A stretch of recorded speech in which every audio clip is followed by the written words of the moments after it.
இது ஒரு வரலாற்று பிழையை ஜோர்தானுடைய மன்னர் இரண்டாம் அப்துல்லா செய்திருக்கிறார். இந்த ஜோர்தானுக்கும் எகிப்துக்கும் இதே வாதத்தை தான் டொனால்ட் ட்ரம்ப் முன்வைக்கிறார். இந்த ஜோர்தானுடைய மன்னர் இப்பவே கால நக்கிற வேலையை செய்ய ஆரம்பிச்சிட்டாரு. எகிப்து என்ன செய்ய போகிறதுங்கிற கேள்வி அடுத்ததாக இருக்கிறது. இவங்க எல்லாம் உடனடியாக போய் சரண்டர் ஆகி நாங்கள் உங்களோட தான் நிற்போம், நீங்கள் சொல்கிறத கேட்போம் கை கட்டி நிற்கிற போது எவ்வளோ கெத்தா நிற்கிறாங்கன்னு பார்த்தீங்களா? என்ன சொல்கிறாங்கன்னு கேட்டால் நீங்கள் உதவியத்தா தராம போ, நீ உதவி செய்கிறாங்கிறதுக்காக அங்கே நடக்கிற அநியாயத்தை நாங்கள் பார்த்துக்கிட்டு இருக்க முடியுமா? டாக்டர் அபு சஃபியா அவர்களை நேரடியாக சிறைக்கு சென்று மனித உரிமைகள் வழக்கறிஞர் அவருடைய வழக்கறிஞர் சென்று சந்தித்திருக்கிறார். நாங்கள் பணைய கைதிகள் விடுதலையை தொடருவோம் என்கிற அறிவிப்பை விடுத்திருக்கிறார்கள்.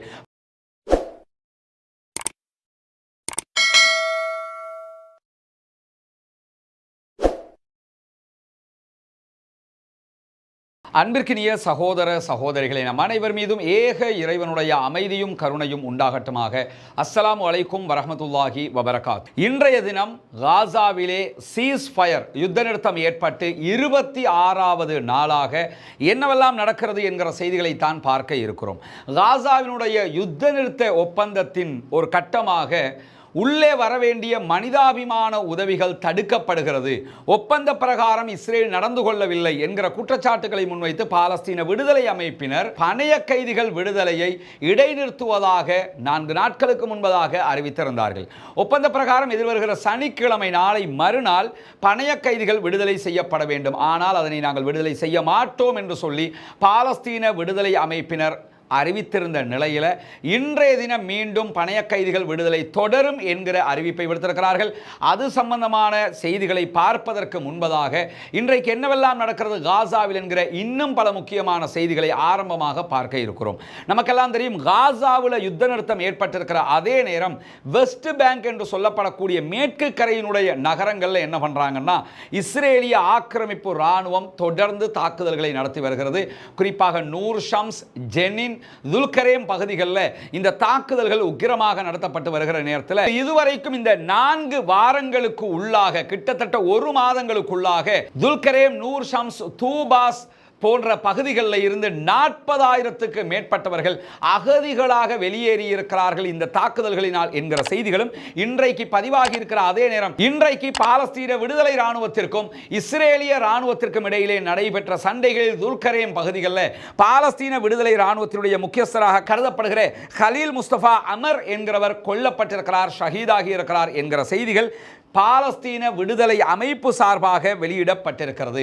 அதே நேரத்தில் இன்றைக்கு காலையில் தெற்கு காசாவினுடைய கான் யூனுஸ் பகுதிகளில் இஸ்ரேலுக்கும் பாலஸ்தீனத்துக்கும் இடையில் இருக்கக்கூடிய பார்டர் பகுதிகளில் ஒரு குண்டுவெடிப்பு தாக்குதல் நடைபெற்றிருக்கிறது என்கிற செய்திகளை அல் ஜசீரா பதிவு செய்திருந்த அதே நேரம் அதிலே யார் கொல்லப்பட்டிருக்கிறார்கள், எத்தனை பேர் கொல்லப்பட்டிருக்கிறார்கள் என்கிற செய்திகள் வெளிவரவில்லை. இந்த குண்டு வெடிக்கிற நேரம் எல்லாம் எப்படியான நேரம் என்று கேட்டால், பணைய கைதிகள் விடுதலை நடக்குமா நடக்காதா, பாலஸ்தீன விடுதலை அமைப்பு என்ன சொல்ல போகிறது என்கிற ஒரு உக்கிரமான டென்ஷன் டைமாக இருந்தது. அந்த நேரத்தில் தான் இந்த குண்டு தாக்குதலை இஸ்ரேல் நடத்தி இருந்தது என்கிற செய்திகள் பதிவாகி இருந்த அதே நேரம் இஸ்ரேலிய பிரதமர் பெஞ்சமின் நெதன்யாகு சொன்னபடி சனிக்கிழமை பணைய கைதிகள் விடுதலை நடக்காவிட்டால் காசாவிலே யுத்தம் தொடரும் என்று அறிவித்திருந்தார்.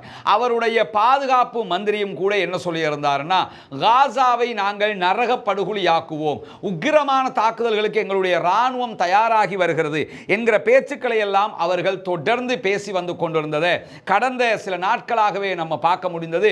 அதற்கு ஒத்து ஊதுவதை போல அமெரிக்க ஜனாதிபதி டொனால்ட் ட்ரம்பும் மீண்டும் இது தொடர்பான கருத்துக்களையும் பேசி வருகிறார். இந்த நிலையில தான் கடந்த 2 மாதங்களுக்கு முன்பதாக காசாவிலே உக்கிரமான யுத்தம் நடைபெற்று வருகிற நேரத்தில் கமால் அத்வான் மருத்துவமனையினுடைய மருத்துவர் டாக்டர் அபு சஃபியா அவர்கள் அதிரடியாக இஸ்ரேலிய ஆக்கிரமிப்பு படைகளால் கைது செய்யப்பட்டிருந்தார். டாக்டர் அபு சஃபியா அவர்கள் ஒன் மேன் ஆர்மியாக ஒரு தனி மனிதனாக நின்று கொண்டு கமால் அத்வான் மருத்துவமனையை மொத்தமாக நடத்தி வந்தார். அவர் மீதே இஸ்ரேல் தாக்குதல் நடத்தியும் கூட 2 நாட்கள் அவர் மருத்துவமனையில் சிகிச்சை பெற்றுவிட்டு எழுந்து வந்து மக்களுக்காக தன்னுடைய பணியை தொடர்ந்தவர். படிப்பு அளவில் எடுத்துக்கிட்டோம்னா சிறுவர் நோய் மருத்துவராக ஸ்பெஷல் டாக்டராக பட்டம் பெற்றிருந்தாலும் அவருடைய பணிகள் அத்தனை பேருக்குமானதாகத்தான் இந்த யுத்த காலத்திலே தொடர்ந்து வந்தது. எனவேதான் அவருடைய பணிகளை நிறுத்தும் விதமாக அவரை அதிரடியாக கைது செய்தது இஸ்ரேலிய ஆக்கிரமிப்பு பயங்கரவாத இராணுவம். 51 வயதான டாக்டர் அபு சஃபியா அவர்கள் இஸ்ரேலுடைய நெகவ் பாலைவனத்தில் இருக்கக்கூடிய ஒரு சிறைச்சாலையில் ஆரம்பமாக அடைக்கப்பட்டிருந்தார். அதற்கு பிறகு அங்கிருந்து கொண்டு வரப்பட்டவர் இப்பொழுது பாலஸ்தீன கைதிகள் எங்கு அடைக்கப்பட்டிருக்கிறார்களோ அந்த ஆஃபர் சிறையில் தான் அடைக்கப்பட்டிருக்கிறார். டாக்டர் அபு சஃபியா அவர்களை நேரடியாக சிறைக்கு சென்று மனித உரிமைகள் வழக்கறிஞர் அவருடைய வழக்கறிஞர் சென்று சந்தித்திருக்கிறார். சந்தித்ததற்கு பிறகு அவர் அல் ஜசீரா அளித்திருக்கக்கூடிய பேட்டியில் என்ன சொல்றாருன்னா, எக்காரணம் கொண்டும் டாக்டர் மீது நடத்தப்படுகிற அநியாயங்களை சகித்துக் கொள்ள முடியாது. அவர் உடல் அளவிலும் மனதளவிலும் 100% சித்திரவதைக்கு உள்ளாக்கப்படுகிறார் என்கிற தகவல்களை இன்றைக்கு அவரை சந்தித்த அவருடைய வழக்கறிஞர் சொல்லியிருக்கக்கூடிய செய்திகள் அல் ஜசீராவிலே பதிவு செய்யப்பட்டிருக்கக்கூடிய அதே நேரத்தில் இன்றைக்கு திடீரென அமெரிக்க ஜனாதிபதி டொனால்ட் ட்ரம்ப் என்ன பண்ணினார்னா ஒரு வீடியோ பதிவை வெளியிட்டிருக்கிறார். அந்த வீடியோ பதிவு சொல்லக்கூடிய செய்தி என்னன்னா, அருமையான மிகச்சிறந்த ஜோர்தானிய மக்களுக்கு நான் சொல்ல வருவது என்றுதான் அவர் அதிலே பேசியிருக்கிறார். சில பேர் சிலதை சொன்னா ஏத்துக்கிறதுக்கே யோசனையா இருக்கும். டொனால்ட் ட்ரம்ப் மாதிரி ஆக்கள் அருமையான அன்பான பண்பான மக்களே என்று சொல்லி ரொம்ப பணிஞ்சு வந்து பேசினாங்கன்னா இது யதார்த்தமாண்டு யோசிக்க தோன்றுமா இல்லையா? அந்த மாதிரி அவர் இன்றைக்கு வெளியிட்டிருக்கக்கூடிய வீடியோவில் என்ன பண்றாருன்னு கேட்டால், ஜோர்தான் மன்னரை புகழ்ந்து அவருடைய செயல்பாடுகளை பாராட்டி ஒரு வீடியோவை வெளியிட்டிருக்கிறார். அதில் அவர் வெளியிட்டிருக்கக்கூடிய வீடியோவில் மிக முக்கியமாக இடம்பெறக்கூடிய தகவல்கள், ஜோர்தானுடைய மக்களே மனிதர்களே என்று அழைக்கிறார். நீங்கள் ஒரு அழகான இனக்குழுவை சேர்ந்தவர்கள் அப்படின்னு சொல்லி வர்ணிக்கிறாரு. அளப்பரிய புத்திசாலித்தனமும் ஆற்றலும் கொண்ட அற்புதமான மக்கள் நீங்கள் அப்படின்னு சொல்லி அவங்கள பாராட்டி புகழ்ந்து தள்ளுறாரு. உங்களுக்கு ஒரு மகத்தான கண்ணியமான மனிதர் கிடைத்திருக்கிறார் என்று நான் சொல்ல நினைக்கிறேன் என்று சொல்லிவிட்டு, உலகில் உண்மையான தலை சிறந்த தலைவர்களில் உங்களுடைய நாட்டு மன்னர் அப்துல்லா 2ஆம் அப்துல்லாவும் ஒருவர் என்றும் நீங்கள் அவரை பெற்றிருப்பது உங்களுக்கு கிடைத்த அதிர்ஷ்டம் என்றும் அவர் இன்றைக்கு பாராட்டு மலையே பொழிஞ்சு முடிச்சிட்டாரு. இது எப்படி இருக்கு தெரியுமா? நான் இப்படி வருவேன், இப்படியெல்லாம் பேசுவேன், நான் போந்து ஒரு வீடியோ போட்டுவிட்டோம், நம்மளை கொஞ்சம் தூக்கி விட்டுருங்க, நான் முடியாதும்பேன், நீங்கள் கேட்டுக்கிட்டே இருக்கணும், நான் அப்படி தான் சொல்லிக்கிட்டு இருப்பேன், என்ன கொஞ்சம் புகழ்ந்து விட்டீங்கன்னா என் மக்களை நான் சமாதானப்படுத்திக்கிறேங்கிற விதமாக நேற்றைய வீடியோவிலே நம்ம சொன்னோம். இது ஒரு வரலாற்று பிழையை ஜோர்தானுடைய மன்னர் 2ஆம் அப்துல்லா செய்திருக்கிறார். அவர் இப்படி மெனக்கெட்டு போய் உடனடியாக டொனால்ட் ட்ரம்பை சந்திச்சிருக்கவே கூடாது. சந்தித்ததோடு அவருக்கு முன்னாடியே ட்ரம்ப் வந்து இந்த காசா வெளியேற்றத்தை பற்றி பேசியிருக்கிறார். நேற்று சம்பந்தமாக நம்முடைய வீடியோவில் விரிவாக பேசியிருக்கிறோம். இன்னைக்கு என்ன பண்ணுறாருன்னு கேட்டால், உடனடியாக ஜோர்தானுடைய மக்களை பாராட்டி சீராட்டி வீடியோவை போட்டு 2ஆம் அப்துல்லா அவருடைய மன்னரை பற்றியும் பாராட்டி மலையே பொழிஞ்சிருக்கிறார். இது எதற்கான முன்னோட்டம்? எதற்கான இந்த வேலை நடக்கிறது? எதை மறைப்பதற்காக செய்கிறார்கள் என்று பார்க்கிற போது, காசாவினுடைய மக்களை வெளியேற்றுவதற்காக, ஜோர்தானுடைய மக்களை கண்ட்ரோல் பண்ணுவதற்காக, அவர்கள் மீது பாசம் இருப்பதை போன்று டொனால்ட் ட்ரம்ப் இந்த வீடியோவை வெளியிட்டிருப்பதை நம்ம அவதானிக்க முடிகிறது. எனவே டொனால்ட் ட்ரம்பினுடைய செயல்பாடுகளுக்கு ஜோர்தான் இசைவாக்கம் அடைந்து விடும், கிட்டத்தட்ட அடைந்திருக்கிறது. அவருடைய மன்னரை அவர்கள் வாங்கி இருக்கிறார்கள் என்பது மிக தெளிவாக இந்த வீடியோக்களில் நமக்கு புலப்படுகிறது. வல்ல ரஹ்மான் இருக்கிறான், அல்லாஹ் இருக்கிறான். அந்த மக்களுக்காக, அப்பாவி மக்களுக்காக அவனுடைய அருள் கிடைக்க வேண்டும் என்று அல்லாஹ்விடத்திலே பிரார்த்தனை செய்கிற அதே நேரம், இன்றைக்கு பிரான்சினுடைய அதிபர் இம்மானுவேல் மேக்ரான் அவர்களும் ஜெர்மனுடைய அதிபரும் மிக கடுமையான தொனியில் டொனால்ட் ட்ரம்பினுடைய காசா மக்களுடைய வெளியேற்றம் தொடர்பான கருத்துக்களை வெளியிட்டு இருக்கிறார்கள். குறிப்பாக இம்மானுவேல் மேக்ரான் வெளியிட்டிருக்கக்கூடிய அறிக்கையில் என்ன சொல்றாருன்னா, நீங்க ஒரு ரியல் எஸ்டேட் பிசினஸ் பண்றவருங்கிறது எங்களுக்கு தெரியும். டொனால்ட் ட்ரம்புடைய பிசினஸ்கள் அதுவும் ஒன்று. ரியல் எஸ்டேட் பிசினஸ் பண்றவருங்கிறதுக்காக காசாவை ரியல் எஸ்டேட் பிசினஸ் பண்ற மாதிரி நினைச்சிடக்கூடாது. பக்கம் பக்கமாக பிரித்து ஒவ்வொருத்தருக்கும் வித்து போடலாம்னு நினைச்சிடாதீங்க. அது நடக்கவே நடக்காது. அன்பிற்கினிய பாலஸ்தீன மக்களே என்று அழைத்து தான் பாலஸ்தீன மக்களுக்காக நாங்கள் நிற்போம், காசாவில் இருந்து அந்த மக்களை வெளியேற்றக்கூடாது என்று சொல்லி இத்தனை நாட்களாக அமெரிக்கா பக்கம் இருந்த பிரான்சும் ஜெர்மனும் கூட அமெரிக்காவுக்கு எதிராக மாறி நிற்கக்கூடிய காட்சிகள் இன்றைக்கு வெளியாகி இருக்கிறது. உண்மையிலேயே இதுவும் பாராட்டுக்குரியதுதான். இந்த நிலையில தான் ஐக்கிய அரபு எமிரேட்ஸ் UAE-னுடைய ஜனாதிபதி அதிபராக இருக்கக்கூடிய ஷேக் முகமது பின் சயீத் அன் நஹ்யான் அவர்கள் இன்றைக்கு ஒரு முக்கியமான கருத்தை வெளியிட்டிருக்கிறார். இவங்களை பொறுத்தவரையில் இவங்க இஸ்ரேலுக்கு அங்கீகாரம் கொடுத்த அரபு நாடுகளில் மிக முக்கியமானவர்கள். இஸ்ரேலை ஒரு தனி நாடாக அங்கீகரித்திருக்கக்கூடிய நாடுகளில் UAE, பஹ்ரைன், அதே போன்று ஈஜிப்ட் வருவாங்க, மொரோக்கோ, இந்த மாதிரி நாடுகள் எல்லாம் அவர்களை அங்கீகரித்திருக்கிறார்கள். அதுலயும் கொஞ்சம் கூடுதலாக அங்கீகாரம் கொடுத்திருக்கக்கூடியவங்கன்னு பார்த்தீங்கன்னா இவங்களாகத்தான் இருக்கிறாங்க. அப்படி இருக்கிற போது இன்றைக்கு அவர் என்ன பண்றாருன்னு கேட்டா, அமெரிக்காவினுடைய வெளியுறவு அமைச்சராக இருக்கக்கூடிய மார்க்கோ ரூபியோவுக்கு தொலைபேசி அழைப்பை எடுத்து பேசியிருக்கிறார். அந்த பேச்சில் அவர் என்ன சொல்றாருன்னா, காசா மக்களை வெளியேற்றுவதை நாங்கள் ஒருபோதும் ஏற்றுக்கொள்ள மாட்டோம், பாலஸ்தீனத்தை ஒரு தனி நாடாக அங்கீகரிக்க வேண்டும், இஸ்ரேலுக்கு அது த்ரெட்னா இருக்குது, இஸ்ரேலுக்கு நிம்மதி இல்லாமல் இருக்குதுங்கிற கதையெல்லாம் அவங்க சொல்லுவாங்களா இருந்தா அதுக்கு என்ன மாதிரி பாதுகாப்பு ஏற்பாடெல்லாம் பண்ணணும்னு சொல்லுங்க.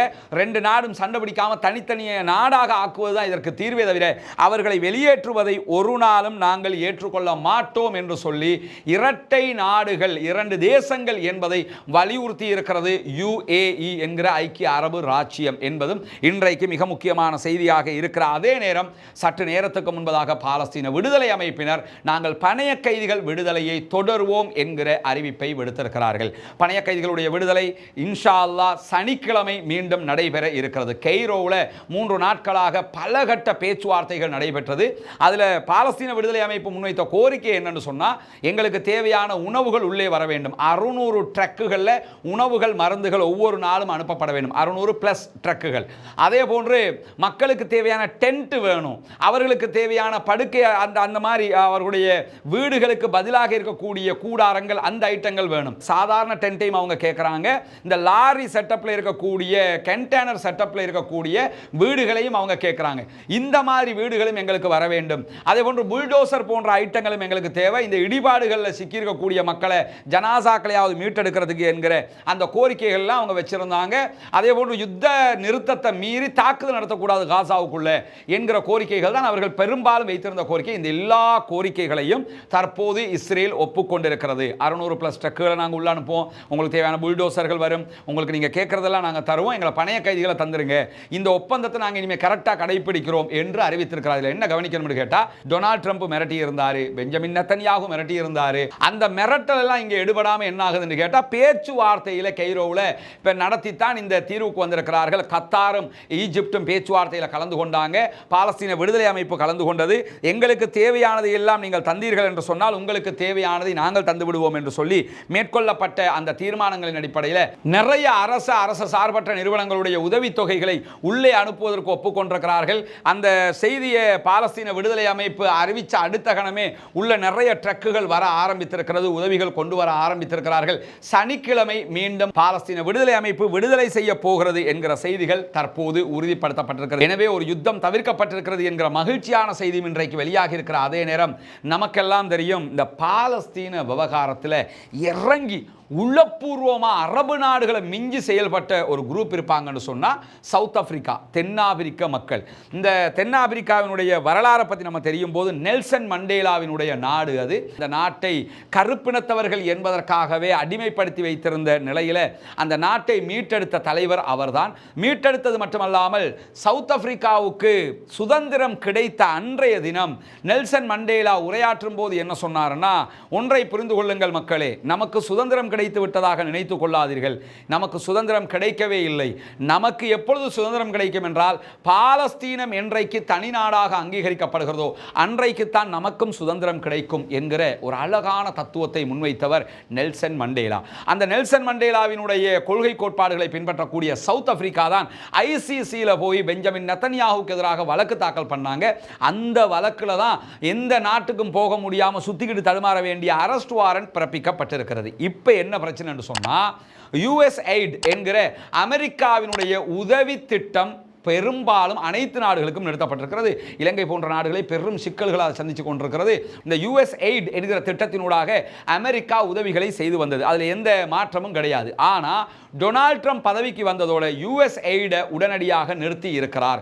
USAIDல இருந்து எந்த விதமான கொடுப்பனவுகளும் பணங்களும் உதவிகளும் எந்த நாட்டுக்கும் கிடைக்காது என்கிற நிலையில் சவுத் ஆப்பிரிக்கா இஸ்ரேலுக்கு எதிராக வழக்கு தாக்கல் செய்திருக்கிறதுனால, நீங்க வழக்கை வித்ட்ரா பண்ணுவீங்களாக இருந்தால் உங்களுக்கு USAID உதவி உதவிகள் கிடைக்கும் என்று அமெரிக்க ஜனாதிபதி அறிவித்திருந்த போதும் இன்றைக்கு சவுத் ஆப்பிரிக்காவினுடைய வெளிவிவகார அமைச்சர் ரொனால்ட் லமோலா இவர்தான் அவர் அறிவித்திருக்கக்கூடிய அறிக்கையில் என்ன சொல்றாருன்னா, எங்களுக்கு நீங்கள் தருகிற யுஎஸ் எய்டினுடைய எந்த உதவித்தொகையையும் தருவதை நிறுத்துவதால் எங்களுக்கு எந்த பிரச்சனையும் இல்லை, அந்த கஷ்டத்தை நாங்கள் சகிச்சுக்கொள்ள தயாராக இருக்கிறோம், எக்காரணம் கொண்டும் இஸ்ரேலுக்கு எதிராக நாங்கள் தாக்கல் செய்த வழக்கை விட்ரோ பண்ண முடியாது, அந்த வழக்கு வழக்காகவே இருக்கும், இஸ்ரேல் பிரதமர் கைது செய்யப்பட வேண்டும், நீங்க எங்களுக்கு உதவி தர்றீங்கிறதுக்காக இந்த அநியாயத்தை பார்த்துக்கிட்டு நாங்கள் சும்மா இருக்கணுமா?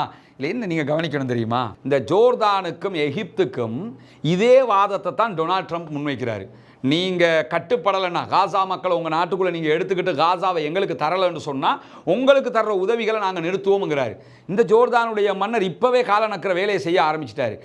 எகிப்து என்ன செய்ய போகிறதுங்கிற கேள்வி அடுத்ததாக இருக்கிறது. இவங்க எல்லாம் உடனடியாக போய் சரண்டர் ஆகி நாங்கள் உங்களோட தான் நிற்போம், நீங்கள் சொல்கிறத கேட்போம்னு கை கட்டி நிற்கிற போது எவ்வளோ கெத்தாக நிற்கிறாங்கன்னு பார்த்தீங்களா? என்ன சொல்கிறாங்கன்னு கேட்டால், நீங்கள் உதவியத்தா தராமல் போ, நீ உதவி செய்கிறாங்கிறதுக்காக அங்கே நடக்கிற அநியாயத்தை நாங்கள் பார்த்துக்கிட்டு இருக்க முடியுமா? போட்ட வழக்கு போட்டதாகவே இருக்கும், வழக்கை பேசுவோம், அந்த எந்த நாட்டுக்கு போனாலும் கைது செஞ்சுதான் ஆகணும் என்று சொல்லி அதிலே உறுதியாக இருக்கிறார்கள். வல்ல ரஹ்மான் அவர்களுக்கு அருள் புரிய போதுமானவன். அவர்களுடைய இந்த செயல்பாடுகள் தான் சவுத் ஆப்பிரிக்காவை இன்றைக்கும் சர்வதேச மட்டத்திலே நெஞ்சை நிமிர்த்தி வைக்க வைத்திருக்கிறது. ஒரு நளினமான, நியாயமான, நேர்மையான மக்களாக இருக்கிறார்கள், நேர்மையாக சிந்திக்கக்கூடியவர்களாக இருக்கிறார்கள், மனிதநேயத்துக்காக நிற்கக்கூடிய மக்களாக இருக்கிறார்கள்.